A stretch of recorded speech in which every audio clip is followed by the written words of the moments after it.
In this episode of the IT Experts podcast, we talk with Chris Lyons from the Microsoft Tech for Social Impact team. You need to listen to every single second of this podcast. It is absolute gold. Welcome to the IT Experts podcast, the only podcast to help MSPs scale to 1 million, and if already there, get to 5 and go faster. At the end of the day, isn't it all about building a business that works for you rather than you for it? I hope you enjoy the show. So good morning, good afternoon, good evening, wherever you are. Welcome to the IT Experts podcast. We've got a real treat for you today, guys. We have got Chris Lyons in from the Microsoft Tech for Social Impact team. And I met up with Chris at the Managed Service Summit earlier on in this year. And if you do not generate a bucket load of cash from this podcast episode alone, then I will eat my hat, which I actually got quite a few from CompTIA the other day. So welcome to the show, Chris. How are you doing today? Great. Thank you, Ian. Thanks for having us on. Right, get your pens and papers ready. We are going to fire hose you today because I was talking to Chris at the Managed Service Summit, and he was saying, hey, Ian, you know, what sort of MSPs are you working with? Look, we're from a small part of the Microsoft Tech for Social Impact team, which is obviously part of the massive organization. What do you know about it? And I said, well, I know a little bit about it. And then we started digging. And the reason that Chris is on today is to go through every single thing that you've got in your bag, basically, to help MSPs, to help nonprofits, help charities. And I'm sure you'll probably do a better job of explaining on who you are, what you do, and who you help. Yeah, of course. Thank you. Thank you for the introduction. And yeah, it was great to meet you a couple of weeks ago back in London. And I'm super excited to be on this podcast today because one of the biggest challenges with our Tech for Social Impact team is people don't know who we are. And that's MSPs, that's people internal at Microsoft, and that's absolutely our end users. So I'm going to rewind back and say who the hell are Tech for Social Impact and where did we come from? So 5 years ago, there was a handshake between Brad Smith, who's the president of Microsoft, and our vice president, Justin Spellhug. And what Justin and Brad wanted to do was to sit within our Microsoft Philanthropies team, which has been around for around 40 years now, and come up with a proper programmatic approach to serve the nonprofit industry. Now, what we didn't want to do is just go and give a load of free licenses away because that's not sustainable. And what we didn't want to do is just go and give a bucket load of cash away to different charities because that's not sustainable all the way down the chain. There's over 4 million charities in the world, which is a lot of charities to go and serve. The only way we can go and serve them charities are with our partner network.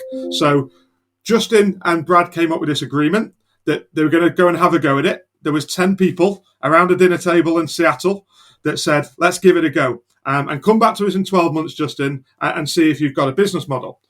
Now, where it got really clever, and something that I'll always talk to partners and customers around, is how it is sustainable. And the reason that the way the business is set up, we are our own P&L within Microsoft. So we don't, although we sit under the big beast of Microsoft, we actually do have accountability at our level. But where it gets really interesting and super cool, and as I say, please tell this story yourselves, is we are almost ran as a non-profit. So every dollar that we make and we generate goes back into the sector. So we take away our costs and we reinvest that in our sector, whether that be with more granted licenses, whether that be with cash grants, or whether that to be invest in partners, such as yourselves on this podcast, to go and drive the business. So 5 years old, pretty much in the last couple of weeks, TSI, we grew from 10 people to almost 300. We grew from serving 58,000 charities 5 years ago to 330,000 now. But our ambition is to double. Our ambition is to get to over 600,000 charities. And the only way we can do that is with our partner ecosystem. There's no way that we're going to do that internally. Hopefully that gives you a bit of a background of who we are and where we come from. And then we'll break stuff down. And that's a great story, Chris. And I think for full disclosure as well, there is no commercial agreement between us and Microsoft. I just thought it'd be nice. When I spoke to Chris, he said, you know, let's spend some of Microsoft's money. And I thought, yeah, that sounds like a great thing to do. Everybody wants to spend some of Microsoft's money, don't they? But this just lines up with the values of the Growth Hub. It lines up with many of our clients who provide support for non-profits and charities.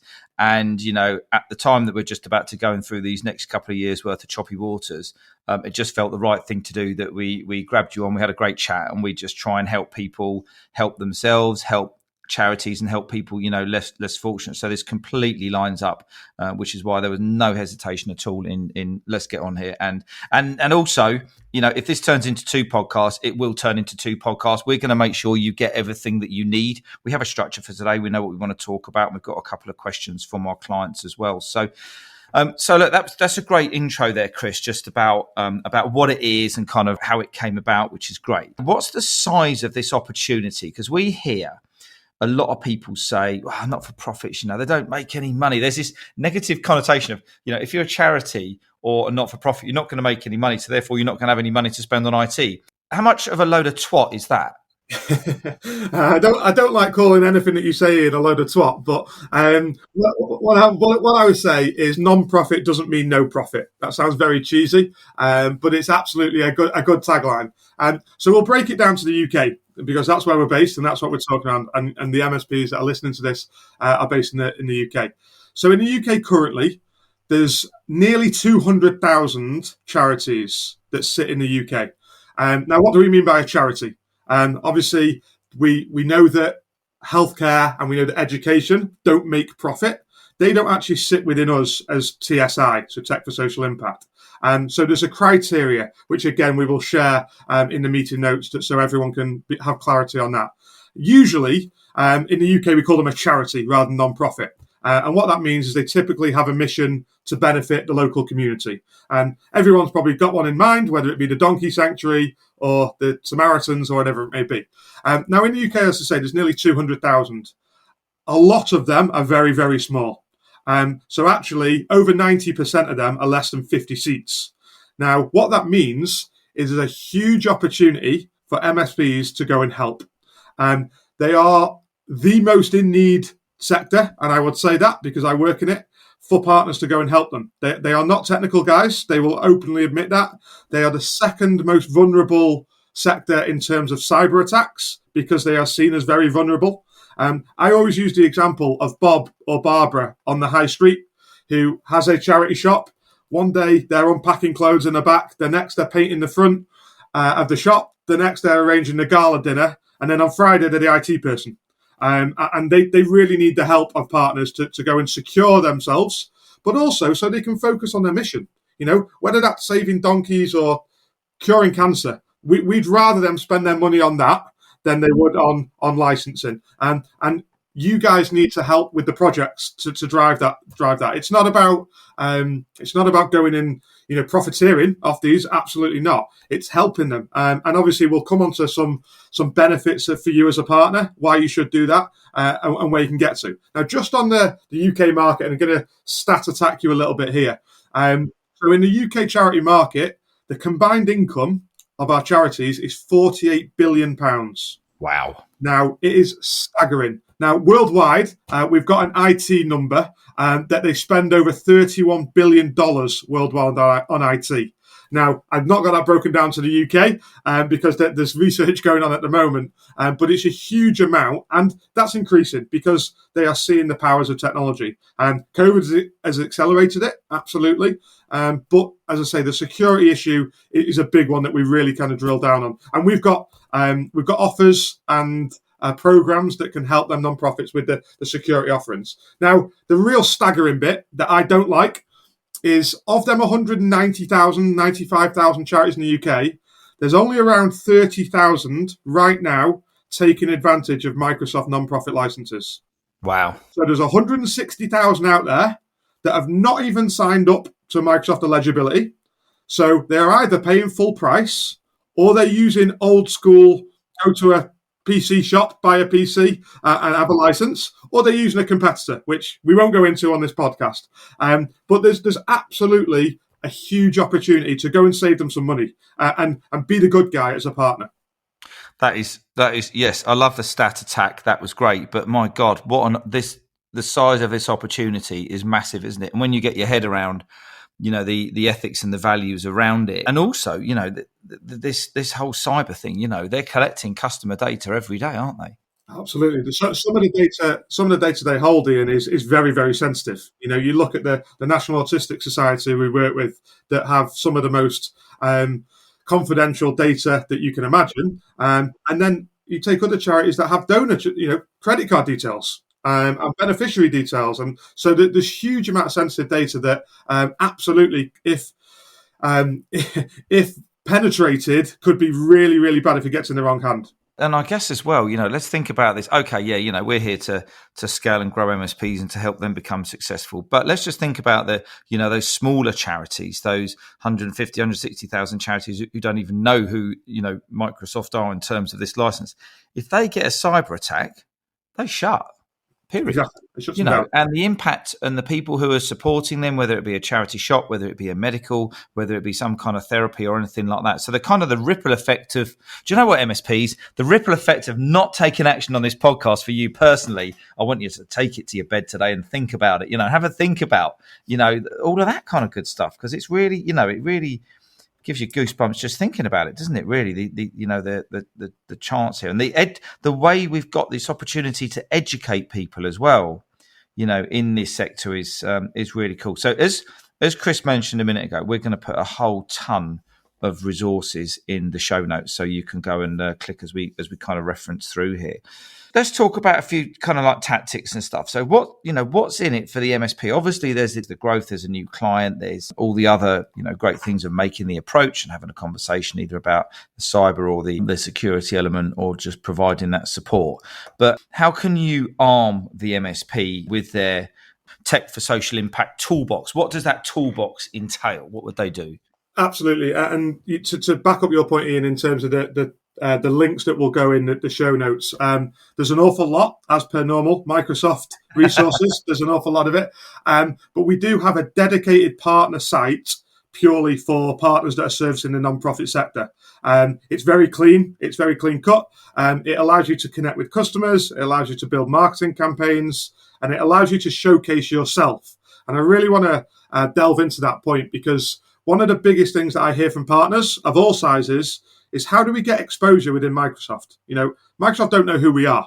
Now, one thing I wanted to double click on from the introduction to TSI is, although we do sit within Microsoft Philanthropies, we are almost seen as our own little mini Microsoft. We have our own marketing team, we have our own sales team, we have our own engineering team, which we may come onto in another podcast. And we actually have everything under one hood, which means that we're not in the wild west of the rest of Microsoft. So in terms of resource, the MSPs on this podcast will probably say, I've never spoken to a human at Microsoft. We've never had a partner development manager come in to drive our business. Within Tech for Social Impact, I'm not promising every single MSP a partner development manager, but we have myself, who looks at it from a strategic point of view. I look after partners from the UK through to Australia. We have feet on the street in the UK, so we have ambassadors that can come and onboard you as a partner, but more importantly, can sell with. And there's nothing more powerful than having an @Microsoft.com name on a call or in a meeting with you to show that we are standing shoulder to shoulder. So that's a kind of a physical toolkit, shall we say, Ian. In terms of the offerings and the dollars that are out there, because I know that people say, well, how are you going to invest in us? What we're really after is partners that are going to wave the flag in the non-profit sector. We talked around the long tail of charities, the 180,000 that are probably below 50 seats. They get overlooked by a lot of the big boys. And I came from a big boy. I came from the reseller world. I was at a large reseller that wouldn't, even look at the 1, 2, 3 seat charities, where actually these are the most important. And some of our most successful partners have had some fantastic implementation programs and creative programs with our smaller charities, because they need the help more than the British Heart Foundation and the St. John's Ambulance this world that have their own dedicated IT teams. So where we can help really is to come in to show you the size of the opportunity, which hopefully some of them numbers have shown you, but also say, look, let's give you exposure. Let's host a roundtable with some customers. And if you've got specific non-profit offerings, let's go to market with you. So we call them OBO, so on behalf ofs. We would love to come up with these campaigns where we go out to market with a Microsoft and a MSP X name that these are servicing this size or this area of customers. So for all those MSPs who are sitting there going, I don't really know how to niche, or I don't really know how to market in a niche, this is what they call a plate with its on it. It's there, it is there ready for you. Grab your local charities in your local town, get them all together, give them a bit of a learning lunch, give Chris a ring, and go and educate them. I'm not ignorant enough to think that this is just for the nice, warm, fluffy feeling inside. This is to make money, right? And this is why we're on this podcast. So there's absolutely opportunity to go and make money. One is the licensing. So although we offer between 65 and 85% discount on all commercial SKUs, and that's really important, these licenses that we offer are not a stripped down, cut back version. They are full commercial SKUs. So unlike our cousins over in education, who offer a little bit of a different SKU for, say, Teams, we offer a full fat just with a discount on it. And we also offer free licenses, which again, I'm not going to go through every one because we'll be here all day. But actually, there's a licensing. So there's still a revenue stream to be made there. And, you know, we talk around them small charities. You get 10 of them small charities together, all of a sudden it's a decent sized organization. So number one is licensing. Number two is other things. It's not just about Microsoft, believe it or not. This is around hardware. It's around third-party software. It's around tables and chairs if you want to actually sell them into there. They need your help from procurement all up. And from an IT point of view, anything that we can do to get you in a door, and that may be then Microsoft 10 free business premium licenses that we can offer, will help you with your other services. And again, probably the MSPs on this call don't just do Microsoft. I'm very aware of the channel and how it works.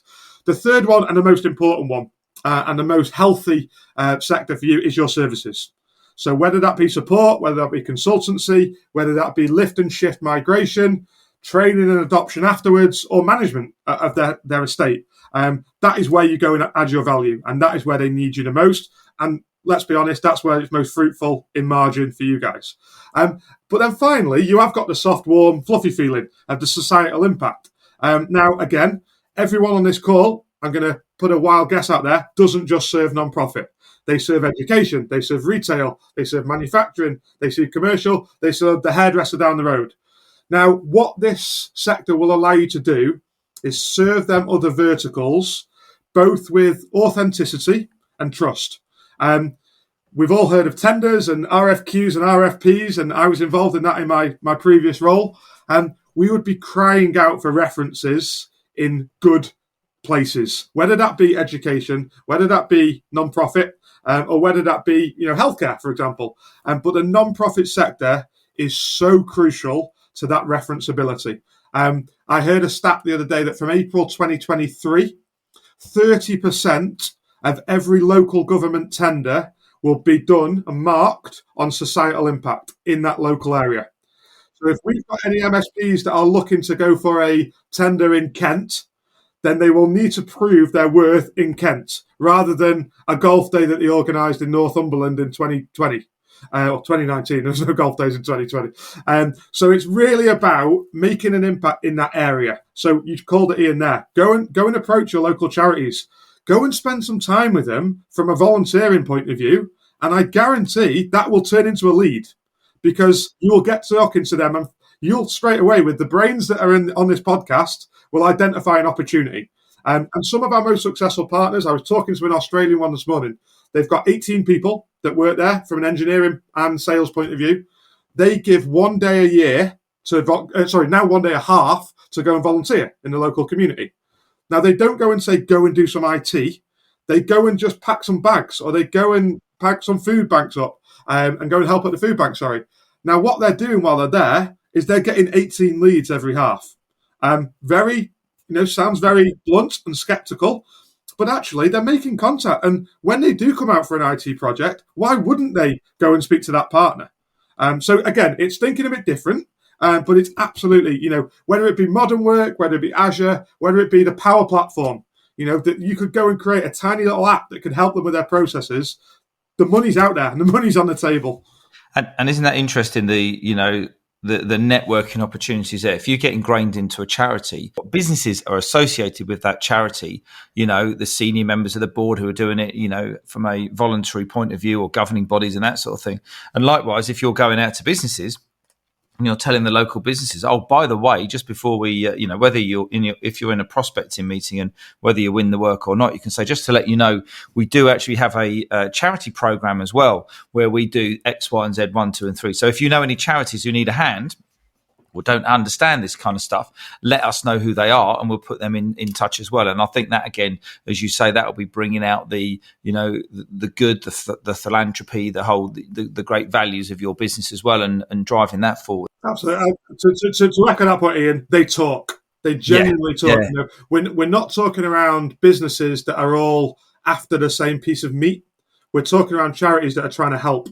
And the Donkey Sanctuary in Derby talks to the Donkey Sanctuary in Birmingham, and the Donkey Sanctuary in Derby talks to the local hospice in Derby, because they do get together. And we'd love to be able to do them kind of events where we bring together the local community from all different things with a partner. Microsoft bring names. They do. Put that badge up and people come over. You've just given me an idea. Watch this space. Right. Okay. Now, because it's my podcast, I can pretty much do what I like, and in a nice way. So what I did was I reached out to some of our clients and I said, hey, I've got Chris on the podcast this week. What do you guys want to know? So we've got a few questions here, which I'm sure that other people have got bobbling around in their minds. And a couple of the guys, first of all, talked about the whole subject of annual licenses, monthly commitments, and all of that kind of good stuff, wasn't it? Give us the upshot of those questions we had here, which was about, we've got people who have got monthly funding. Sometimes they get an annual payment for a project. It has to be done on a monthly basis, or is it clear up there? What's the commitment, and how does this kind of work with any funding that a charity would come? Thank you, everyone, for your questions, because I know that sometimes if people ask the questions before, and I know internally at Microsoft, if people ask the questions, no one ever asks any questions. So it's great that we got them in. So thank you for all them. Which is great. So really, where I sit in kind of the breadth space across charities, so looking at the whole picture, we do very much deal with the CSP program, which I'm sure all of you will be fully aware of. Usually the tipping point for CSP is less than 300 seats. That's when it makes sense for a charity to do the monthly costing. With the end of MS Open and the non-for-profit perpetual licenses, which we retired last year, which were on-premise licenses, and the move to the cloud, monthly is absolutely the way that we're pushing people. However, there's an annual commitment that they need to make. So from their budgeting point of view, from their funding point of view, from their granting point of view, we totally understand that they want to know how much they're going to cost. It's going to cost over the next 12 months. However, take it from put my partner hat back on rather than my Microsoft hat and say, look, how can we see that as an opportunity? So we see these lump sums come in yearly and annually, and we know that, and we can put the spin on that, look, these licenses that you're paying for are very, very heavily granted or even free in some cases. So how can we build a process, an offering to help them spend that grant on a project? And this is what we want to do. We want to offer our partners the ability to go and add value and make money on the services rather than our licenses. We don't get paid on your services. We don't see what you make on your services. But what we want to do is to allow the funding from a yearly point of view freed up so you can then go and add your services. Now, some partners, again, I'm going to talk from a different part of the world, and this is a partner I was talking to in the Netherlands, have actually done this non-profit in a box. So instead of just saying you pay X amount for your Microsoft licensing and you pay us X amount per year and you buy X amount of devices, let's say, what they've done is they've wrapped it into all one monthly cost. Because this charity specifically said we get our funding monthly. And I know that the question was around annually. But what they've now done is they get a device, they get a managed service, they get support, etc. They get 3 PS days per quarter for that as well. And it's X amount of euros per month per user. So it's a really clever way of wrapping and working to their financing model. which I'd love to, again, speak to the guys that have asked these questions around their charities they work with, because that's their biggest challenge, is securing funding, not just from grants, but internally. So if you're talking to an IT person within a charity, they find it difficult sometimes to get this signed off by the board because they need to prove the worth. However, if you can wrap it into one non-for-profit in a box line, it's easily to get signed off. So again, I'd love to work with some of the partners on this podcast to see how we can do that. Well, let's make that happen. And then we can jump straight. I mean, I love that whole thing in a box. That's just nice and simple, isn't it? It's simple and clear for everybody to understand rather than trying to sell the tech, in its broken down format as it would be. So licensing for charities moving into the future, a question here, particularly around security offerings, because this is something that a lot of people are worried about. A lot of charities are. What does the future hold, Chris, and particularly around what you guys can offer the charities and not-for-profits for security protection? Yeah, absolutely. So going back on a couple of my previous points, I talked at the very start of the podcast around how this is a sustainable model, and we're not going anywhere. This team is growing massively. Now, with the investments that we make back into the sector, we want to offer more and more granted and free licenses. We've just recently, 2 weeks ago, released that we are now servicing libraries and museums. So historically, they weren't classed as non-profit. They now are. So that gives us a whole new sector. Again, this is a hint, wink, wink for these partners on here. This is brand news. This is hot off the press. They are a sector that have never been serviced by non-profit. So they can go and get non-profit offers, the free licenses, whether it be Dynamics or whatever it may be, to go and help their stakeholders effectively. So the users of the museums and the volunteers. So that's one area, is around new sectors. So again, watch this space for new areas that become eligible. The second one is around security. So as I called out earlier, they're the second most attacked sector after finance within the world in terms of IT. And so what we developed last year, and it's literally November last year, was just a security offering for non-profits. Now, this is made up of three pillars. So one, you've got a product called Account Guard. Now, Account Guard is free. It's available to every single non-profit, and it identifies threats, nation-state threats, to both personal and work email addresses for non-profits. So literally, your charity can go and turn that on in their non-profit hub, and it's for free. It's a value add. You guys aren't going to make any money off it, but it's a value add. So that's number one. Number two is we offer free security assessments. So we've partnered with a US-based company who will run a security assessment on your behalf as a partner. It will give you a really nice, non-technical 15, 16-page document of what you need to do right now, what you should do in 6 months, and what you do in 12 months. It's a shopping list for your customers, effectively. Lead magnet. Absolutely. You go and help them. And again, I will share a sample report of what that looks like. So that's something they can go and sign up for straight away. The third part, and maybe ties into a second question actually, is around training. So we came up with the non-profit training hub and Digital Skills Academy and Digital Skills Centre, but particularly with a focus on security training. So this is for end users, but also for you guys. You know, there's training options there for MSPs to go and get upskilled on non-profit security and what are the vulnerabilities. So again, all of this data will be shared in the notes after him. Brilliant stuff. That's great. Look at that. What a great opportunity. Slipped in a bit of marketing there as well. Why not? Right. Okay. The good old question. Any plans to switch NCE style 12-month commitments for non-for-profit? We nearly got through a podcast without someone mentioning NCE. We normally cut it off by now, but we're keeping going. So NCE, the simple answer is non-profit is not affected by NCE at the moment. So both education and non-profit licenses are still available on the legacy CSP system. We will be moving to NCE at some point. There is absolutely no confirmation of when that is. But we will be very, very clear of when that is happening, because we want that to be as smooth for all our partners as well.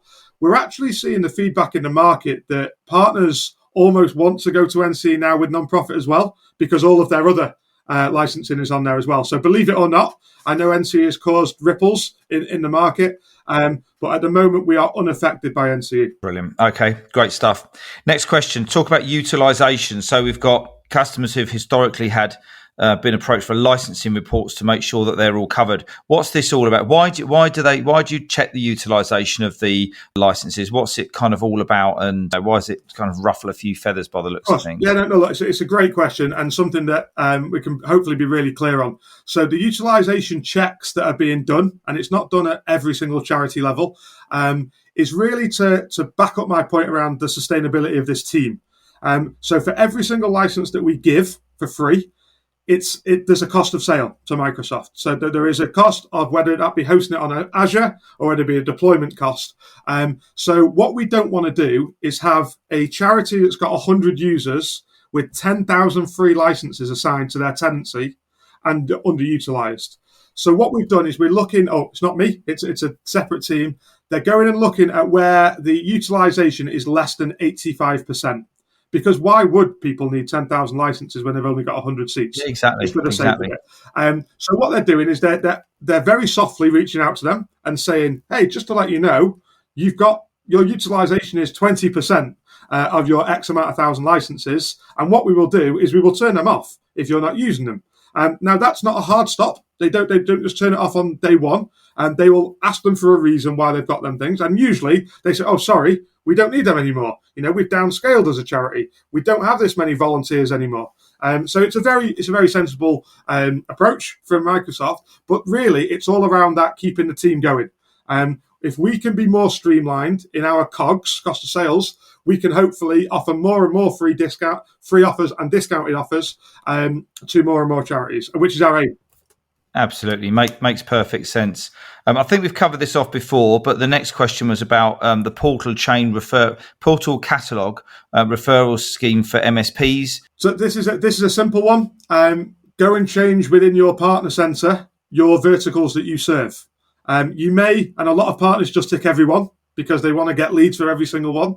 But some of them may not. And non-profit is actually a newish checkbox in there. So make sure non-profit's available. But the biggest thing here, back to my mini Microsoft, this isn't just believe it or not, we don't get hundreds of thousands of leads coming every day for non-profit. We do get some leads and we curate them at our end and then we do hand them off. But ultimately, we would rather be proactive with partners. We don't want to wait for these leads to come in. Please reach out to us. So Ian will share my details and the UK ambassador's details. Come and talk to us. Come and say, this is great. We're really interested. And what can we do together? That's the way that you'll get referrals and leads from us. Brilliant. This is my favourite question. What marketing funds are available to tap in so that the MSPs can help in a specific geographical question? And when I asked you this before, you smiled. So where's the cash, Chris? Right. Well, the question is, are there marketing funds? And as soon as I say, are there marketing, I say, yes, there is. There absolutely is. And now what we're really, really keen to do with partners is to be present within this non-profit sector. As I said, some of the stats earlier, 30,000 of the 190,000 only use Microsoft licenses. We all know, let's not beat around the bush, that probably most of them are using Microsoft.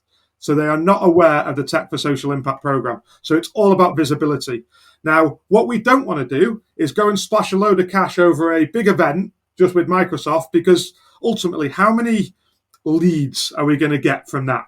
Now, if we show up at one of these events with a partner that's got a really curated message around non-profit and a really good call to action, whether it be non-profit in a box, whether it be device as a service, whether it be a discovery day for free that you could go and offer as an MSP, we will get more leads from that than splashing our name over the top of an event. So events, roundtables, webinars, you name it, let us know. We will be happy to support and build a business. And it may be that you want to focus on a certain area. You want to focus on Yorkshire-based charities that serve animals.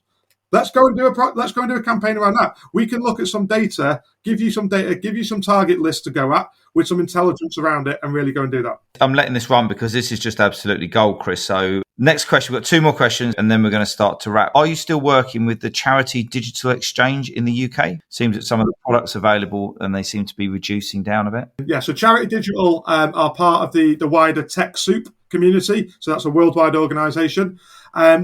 Historically, Charity Digital were very prominent in providing on-prem licenses. So when we pulled the on-prem and retired the on-premise grant last year. They've kind of backed off a little bit because that's what their premise was around there. They're not a CSP provider as such, or that's not their primary goal. So what Charity Digital still do for us and TechSoup is they do the eligibility. So believe it or not, Microsoft aren't the ones that are there that go through every single application and say yes or no. We back that off to TechSoup. So we absolutely have a relationship with them still at a global level and then locally with Charity Digital in the UK, for example. Great stuff. Great stuff. Finally, training schemes and systems that charities could tap into to help them with the cost of adoption in their business. What's available for that, Chris? Yeah, so I touched on it slightly before with the security training, but we do have a huge digital skills centre and digital academy, which people can self-paced learn through. The link will be going in the show notes as well. And again, you'll see that and go, wow, I didn't even know this was here. So there absolutely is training schemes and resources.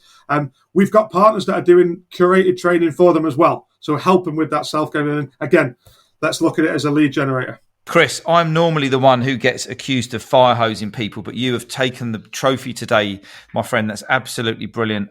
What a great podcast. What a great information. Really got under the hood of the Tech for Social Impact team, what you can do for MSPs, what you can do for charities and help everybody, particularly in these tricky times that we've got coming ahead. I know we've mentioned it many times. The show notes on this episode are going to be huge, but just wrap up for us. Just let us know how people can get in contact with you. What do they need to do if they want to learn more? We've already discussed about doing another event, so just keep an eye out for that. But over to you, Chris. Yeah, I think, look, just in summary, again, thank you, Ian, for letting me have this opportunity. I'm going to sum up really quickly by saying non-profit doesn't mean no profit. This opportunity is huge. It's the fastest growing sector within Microsoft, and we're very much at the start of the journey. So if you want to come on this journey with us, please reach out directly to me. My email will be provided. We are absolutely looking for partners to scale. That's our aim, is to double the amount of non-profits we serve, and we can only do that with you. I remember my two things that I said. As a Microsoft non-profit person, it's not just about Microsoft, and it's not just about non-profit. So please reach out. Help is available, and really look forward to working with all of you moving forward. Chris, that's absolutely brilliant. Thanks again for your time today and setting this up. And go and have a great day. I'll catch up with you soon. Cheers. So I hope you enjoyed the show. If you did, I'd love it if you could leave a rating and review on your favourite podcast platform. If you want to learn more about how to take your MSP to 1 million, or if you're already there, go faster, then come and join Stuart Warwick and myself in the Scale with Confidence Facebook group. The link is in the show notes. You go and enjoy the rest of your day, and I look forward to connecting with you soon.